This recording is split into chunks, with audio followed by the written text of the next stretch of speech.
as whistleblowers from the NIH, FDA, and CDC speak out, the COVID narrative is falling apart. Yet those of you who for a long time have suspected we weren't being told the whole truth are conspiracy theorists, right? Hello there, you 5.8 million awakening wonders. Thank you for joining me on this voyage towards truth. We ride upon the waves of your strength, your glory, your optimism. It's you that's going to change the world, not them. You don't need to be frightened anymore. The great power that you've always known within you is being unlocked, and as we unify, the change will come. 5.8 million of us. Can't all be wrong, can we? Probably. I mean, if we were drunk enough or silly enough or distracted or something, perhaps by the mainstream media, who are determined to lay out false and distracting narratives continually, particularly around the issues where clarity and transparency are most necessary. Today, I'm going to be telling you how whistleblowers from the FDA, that's the Food and Drug Administration, the NIH, and the CDC, all have people coming forward to talk to a prominent and respected Johns Hopkins scientist about the way that information has been repressed and mismanaged and mishandled. In this instance, primarily around the recommendation for vaccines for children, but not just that, across the whole scope of this 2-year-long pandemic. And if there's any doubt that there's been any confusion at all, just look at these statements and see if you can spot any contradiction. You're not going to get COVID if you have these vaccinations. Tonight, President Biden testing positive for COVID-19 yet again. Oh, it is confusing, isn't it? You definitely won't get COVID. I've got COVID. Am I better yet? But before we trust what I've got to say on this issue, I, after all, am a former celebrity and drug addict. Let's see what our old friends, the mainstream media, have got to say on it. Some breaking news from the FDA at this hour. That agency just authorized Pfizer COVID booster shots for kids aged 5 to 11. Got to be good for them then. It must be necessary. There can't be any other reason that they would recommend it, can there? Up until now, the one hole in the vaccine protection blanket in the United States has been for children 5 years old and younger. Oh, that's been the main hole in the blanket. There's only been one hole. Not a hole where Pfizer said they're not going to release files for 75 years. Not a hole where yellow card reactions were never discussed. Not a hole where natural immunity was repressed. Not a hole where they said the vaccines are 100% effective, they're not effective. Not a hole where Paxlovid was said to be 40% effective, then was revealed to be 2% effective. It's not a blanket, it's a pair of fishnet tights, love. It's what you got there. They couldn't get them, leaving many parents frustrated. I know, if only Sesame Street would jump on this and mentally bludgeon us. Getting your COVID vaccine, Elmo. The FDA authorized vaccine boosters for children ages 12 to 15 on Monday. Oh, thank you. Thank you, God. The old fishnet stockings are becoming more reliable. The blanket is finally closing. The mainstream media, along with the government and big business, in particular Big Pharma, have done it again. They've come together to help us, the people. That's what they do, right? The agency says everyone in that age group can now get a third dose of the Pfizer vaccine. Notice they use the word can, not ought or should, or it would be beneficial that. They only have to say can at this point because they've spent the last 2 years terrifying us into thinking it's the only possible solution. Now, I'm not saying that vaccines don't work. I'm not saying that you should ignore the government. I'm not saying that there are not benefits to the marvels of modern medicine, to the ingenuity of the scientific community. I'm simply saying that in the case of children, there may be some counter-arguments. Not my counter-arguments, the bloke that was in Forgetting Sarah Marshall. Forget that guy, who needs him? I'm talking about Marty Makary, professor at Johns Hopkins School of Medicine. Listen to his arguments, then, get this, decide for yourself. This week, the Brooklyn Nets and Pfizer invited dozens of children from Brooklyn-based community groups to the Barclays. Good old Pfizer, there they are, just helping kids do basketball. What's our main objective at Pfizer this year? Well, personally, I would just like to see more kids playing basketball. Are we going to get any return on that? Well, no, just to see the kids playing basketball. To the Barclays to improve their basketball skills. Just improve their basketball skills? You mean that's it? Come on, there's got to be something. Well, I suppose we could push for the 4th vaccine booster. Keep talking. 5th? Come on. 6? How about 666, the number of the beast? Let's get everybody vaccinated, baby! Obviously, I'm having a bit of fun there, and you must always make your own health decisions because you are a responsible, brilliant person. You've got this far, you've overcome the many obstacles in your life that you've gone through that no one will ever know that you've surmounted. You don't need me to tell you what to do. You don't need anyone to tell you what to do. But here's some information from Marty Makary, who I think he's some sort of conspiracy theorist over at the Johns Hopkins School of Medicine. If I'm right, David Icke and Alex Jones set up the Johns Hopkins School of Medicine, and Marty Makary, he just works there. Also, Dr. Tracy Beth Herg, an epidemiologist affiliated with the Florida Department of Health, which I believe was set up on a grassy knoll by Lee Harvey Oswald. Doctors and scientists at the top levels of the NIH, FDA and CDC are variously frustrated, exasperated and alarmed about the direction of the agencies to which they've devoted their careers. That's not what you want, is it, when you've devoted your career to something? How do you feel about devoting your career to that agency? Well, I'm sort of frustrated, exasperated and alarmed. Welcome to the firm. Right now, internal critics of these agencies are focused on one issue above all. Why did the FDA and the CDC issue strong blanket recommendations for COVID vaccines in children? Blanket and children have not been at so much risk since the death of Michael Jackson. 3 weeks ago, the CDC vigorously recommended mRNA COVID vaccines for 20 million children under the age of 5. Dr. Rochelle Walensky, director of the CDC, declared that the mRNA COVID vaccine should be given to everyone 6 months or older because they are safe and effective.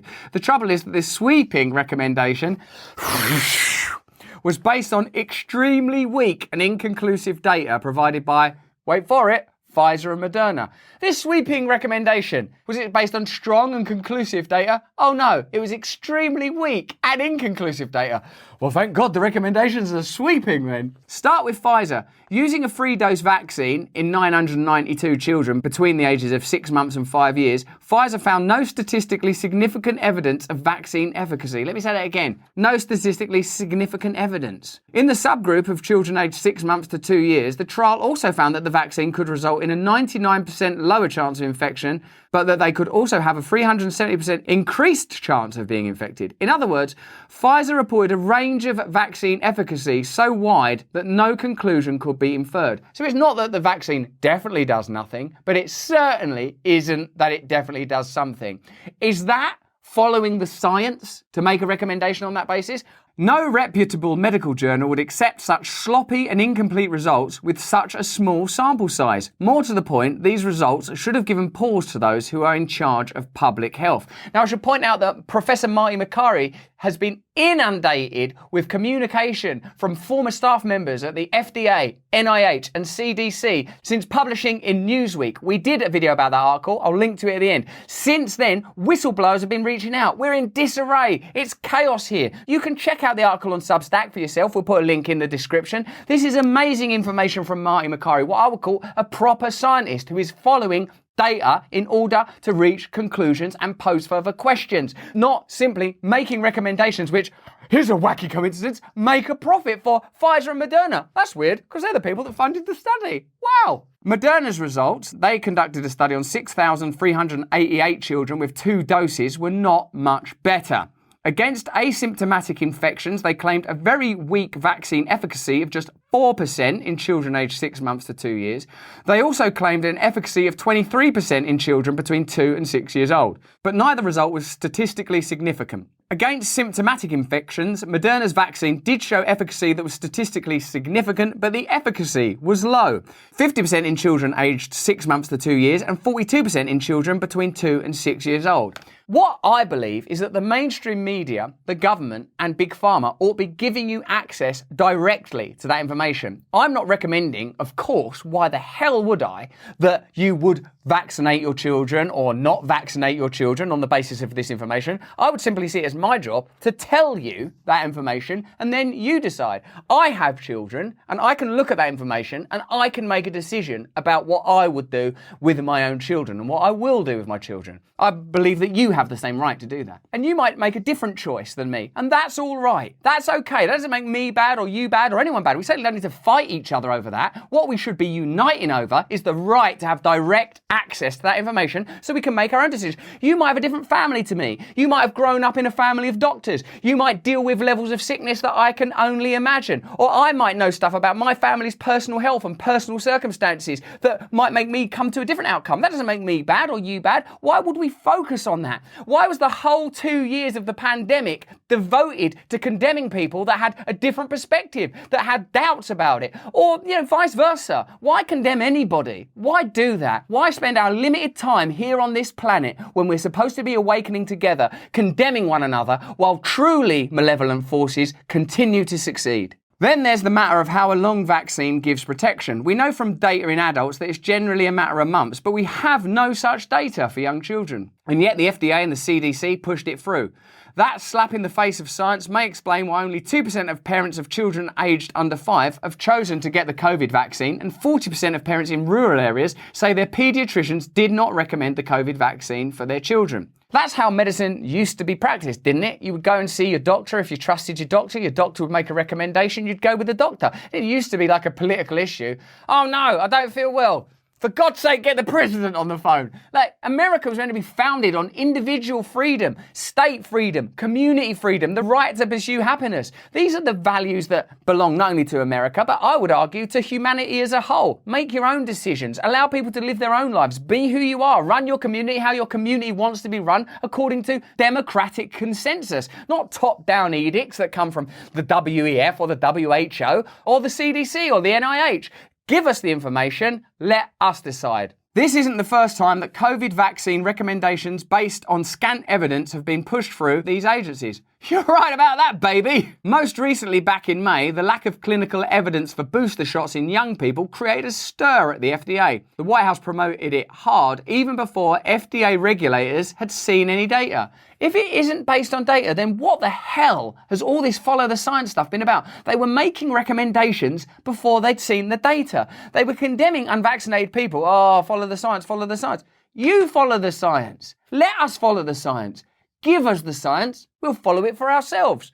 Anything other than that is propaganda at best and tyranny at worst. And that's why people are cynical. And that's why people are frustrated. And that is why people want change. That's why people don't trust the media. That's why people don't trust the government. That's why they don't trust Big Pharma. It's not complicated. Once they saw the data, they weren't impressed. Oh, it showed no clear benefit against severe disease for people under 40. Is that the data that you're following? Is that the science you're inviting us to follow? The FDA's two top vaccine regulators, Dr. Marion Gruber, director of the FDA's vaccine office, and her deputy director, Dr. Philip Krause, quit the agency last year over political pressure to authorize vaccine boosters in young people. Their own people are quitting because they feel pressurized. They feel that they are unable to follow the science. So what we were told was science was in fact political pressure. The same way as 100 years ago or 200 years ago, you'd be invited to follow a particular religious orthodoxy. This is the truth, this is the truth, burn them at the stake. Can we look at the facts? Can we follow the date? It's all there in this old book. Can we read it? Sorry, it's in a language you don't understand. Tell me how the science orthodoxy isn't the same. If it's not based on transparent data available to all people so they can make decisions for themselves, how is that different from the kind of orthodox dogma that the secular project, i.e. having the state responsible for organising people's political life rather than crazy old-fashioned religious stuff, how is it any different? After their departure, they wrote scathing commentaries explaining why the data did not support a broad booster authorization, arguing in the Washington Post that the push for boosters for everyone could actually prolong the pandemic, citing concerns that boosting based on an outdated variant could be counterproductive. These are not anti-vaxxers. These are scientists. These are people that probably fight to the death for the right to give people medicines that are effective. They've devoted their careers to effective medicine. This is not anti-science. This is not anti-doctors, medicine, research, data, double-blind testing, clinical conditions. This is not against that. This is against propaganda and tyranny that's been framed as science in order to prevent reasonable discourse, public debate, and personal autonomy. So let's call it what it is. If you agree with me, give this video a thumbs up, let me know in the comments, and share this video around. One subject these doctors and scientists feel passionately about but feel they cannot bring up is natural immunity. Why, they wonder, are we insisting on immunising children who already have some immunity to the disease due to having contracted COVID? Why can that not be part of the conversation? Why are scientists not able to express their opinion? Like, even if they're wrong, Why not allow it to be expressed so that the conversation can happen publicly? I know a lot of you guys say when you cut out a man's tongue, you just show the world you're afraid of the truth he has to say. Do the proper comment below. I've mangled it up. As of February, 75% of children in the US already had natural immunity from prior infection. It could easily be over 90% of children today, given how ubiquitous Omicron has been since then. The CDC's own research shows that natural immunity is better than vaccinated immunity, and a recent New England Journal of Medicine study from Israel has questioned the benefits of vaccinating previously infected persons. Many countries have long credited natural immunity towards vaccine mandates, but not the US. There you go. What science do you want to follow? If you don't allow people to have access to that kind of information and make their own decisions, do you know what I start to think? You've got an agenda, and that agenda is based on profit and power. And that's the agenda you're pursuing. And that's why people are leaving the FDA. And that's why people are leaving the CDC and NIH, because they're not all baddies and villains. And I'm not suggesting there is any malevolent, unhuman, occultist thing going on. I don't know. How could I know? But when you prevent and stifle proper debate and transparency, then people do start to think that something strange is going on. I don't blame people for thinking that. In this, the leaders of the American health agencies made the US an international outlier in how it treats children. Sweden never offered vaccination to children under 12. Finland limits COVID vaccines to children under 12 who are at high risk. Right, so a sensible decision is made. These children are at risk, we recommend it. Oh, wouldn't it be more profitable if we vaccinated all children? Yeah, but it'll be unnecessary and you'll lose the trust of the population. The Norwegian Institute of Public Health has appropriately stated that some children may benefit, but previous infection offers as good of protection as the vaccine against reinfection. Follow the science. Denmark announced on June the 22nd that its recommendation to vaccinate any children under the age of 16 was a mistake. Wow, that sounds like proper government coming out of Denmark. We made a mistake, we're sorry, we're wrong. This is the truth as we understand it best now. The vaccinations were not predominantly recommended for the child's sake, but to ensure pandemic control, said Søren Brostrøm, head of the Danish Ministry of Health. Well, as long as you can guarantee that that is the reason to prevent the pandemic spreading and not in order to generate profits and not just as a reflexive response to get power or power is accessible, then I think you can have an open discourse with the people that you've elected to serve you. But when you see Joe Biden say, or Fauci say, oh, you won't get the disease if you have this vaccine, then they go, I've got the disease, you have to acknowledge that something's changed. Hey, we were wrong. So now, going forward, we're going to be honest. You tell me in the comments below why you think they can't come forward and say that. The leaders of the CDC, the FDA and the NIH should welcome internal discussion, even dissension, based on evidence. Silencing physicians is not following the science. Less absolutism and more humility by the men and women running our public health agencies would go a long way in rebuilding public trust. Well there, these two doctors, Marty Makary and Tracy Beth Herg, in my opinion, are approaching this subject in exactly the right way. Transparency, honesty, openness, science, empiricism, communication, trust and faith in individual decisions. That is the kind of science that I want to follow. I want to follow science that is based on helping people, not science that could be based on making a profit and increasing centralized power. But that's just what I think. Let me know what you think in the comments below. Let me know if you'd like to see Marty Makary on our show so that we could talk to them directly. Let me know if that's what you want. Give this video a thumbs up. Show it to anyone you think would benefit from it. You know you have these conversations all the time with people that have a different perspective. Show them this information. Let's move this conversation forward sensibly, inclusively, without condemning anyone, because we're all different and we all look at the world in different ways. But I believe there is a unitary force beneath us that bonds us and unites us, and together we can serve that in good faith. Thank you, all 5.8 million of you. If you don't subscribe yet, subscribe right now. Turn on the notification bell, because do you know what? I sometimes think that the algorithm hides these videos. I don't know. I'm a conspiracy theorist. I think all sorts of crazy stuff. Sign up to my mailing list. It's right there. More important than any of that stuff, though, is that you please stay free.